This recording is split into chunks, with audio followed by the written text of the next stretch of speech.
அனைவருக்கும் காலை வணக்கம். மார்கழி மாதம் என்பது பக்தி, ஒழுக்கம், ஆன்மீக சிந்தனைகள் நிறைந்த மாதம். பெருமாளுக்கு உகந்த மாதம் என்றாலும் சிவ வழிபாட்டிற்கும் சிறந்தது. இது பாவங்களை போக்கி புண்ணியம் சேர்க்கும் மாதம். அதிகாலை கோலம், திருப்பாவை, திருவெண்பாவை, பாரணம், பஜனைகள், இசை, விழாக்கள் மூலம் இறைவனை வழிபட்டு முக்தி அடைய உகந்த காலம் என மார்கழி மாதங்களின் சிறப்பாக கூறலாம். மார்கழி மாதத்தின் திருப்பாவை பாடலை பார்ப்போம். எல்லே இளங்கிளியே, இன்னும் உறங்குதியோ? சில்லென்று அழையேன், மின் நங்கை மீட்போதருகின்றேன். வல்லை உன் கட்டுரைகள், பண்டே உன் வாய் அரிதும். வள்ளீர்கள் நீங்களே, நானே தான் ஆயுடுக. ஒல்லை நீ போதாய், உனக்கென்ன வேறு உடை? எல்லாரும் போந்தாரோ?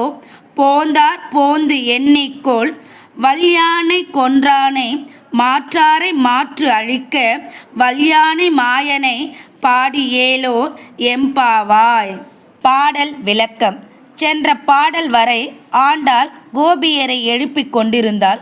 முதல் முறையாக இப்பாடலில் உறக்கத்தில் இருந்து விழித்து கொண்ட அப்பெண்ணிடம் ஆண்டாள் உரையாடுவதை கேட்போம். இளங்கிளி போன்றவளே, என்னே இன்னுமா தூங்குகிறாய்? பெண்களே, இதோ வருகின்றேன். சில்லென்று கூச்சலிட்டு எழுப்பாதீர்கள்.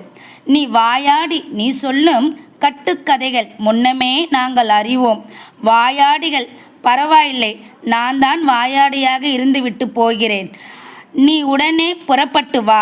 வேறு என்ன வேலை இருக்கிறது? எல்லா பெண்களும் வந்து விட்டார்களா? எல்லாரும் வந்து விட்டார்கள். நீயே வந்து பெண்களின் எண்ணிக்கையை பார். யானையின் மீது கம்சனை கொன்று பகைவர்களை அழித்த கண்ணனின் புகழை பாட எழுந்து வா. திருவெண்பாவை பாடல் 15. ஒரு கால் எம்பெருமான் என்றென்றே நம்பெருமான். சீர் ஒரு கால் வாய் ஓவால் சித்தம் கலிகூற. நீர் ஒரு கால் ஓவா நெடுந்தாரை கண் பணிப்ப.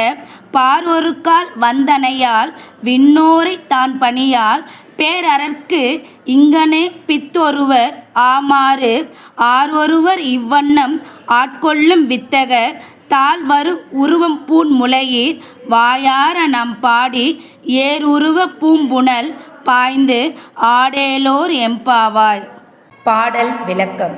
தோழியே, நம் தலைவனை ஒவ்வொரு கணமும் எம்பெருமான் என்று அழைத்து கொண்டே இருப்பாள். அவனது புகழை இடைவிடாமல் பேசி அவள் மனம் மகிழ்ச்சியால் நிறைந்திருக்கும். சில சமயம் அவளை கண்களில் இருந்து கண்ணீர் அருவி போல வழிந்தோடும். உலகப் பொருளை அவளை நாடி வராது. தேவர்களுக்கு கூட அவள் பணிய மாட்டாள். இவ்வளவு பெரிய அரசனுக்கு இவள் எப்படி பைத்தியக்காரி ஆகி போனாளோ? இந்த விதமான யார் ஒருவர் இவ்வளவு அற்புதமாக ஆட்கொள்வார்கள்? அழகிய மார்பு கச்சையும் அணிகலன்களையும் அணிந்த பெண்களே, நாமும் வாயார பாடுவோம். அழகிய பூக்கள் நிறைந்த நீர்நிலையில் குதித்து விளையாடுவோம். வாருங்கள் தோழி என்று மாணிக்க வாசகர் தனது தோழியின் தீவிர பக்தியும் இறைவன் அவளை ஆட்கொண்ட விதத்தையும் எடுத்துரைக்கின்றார். நன்றி.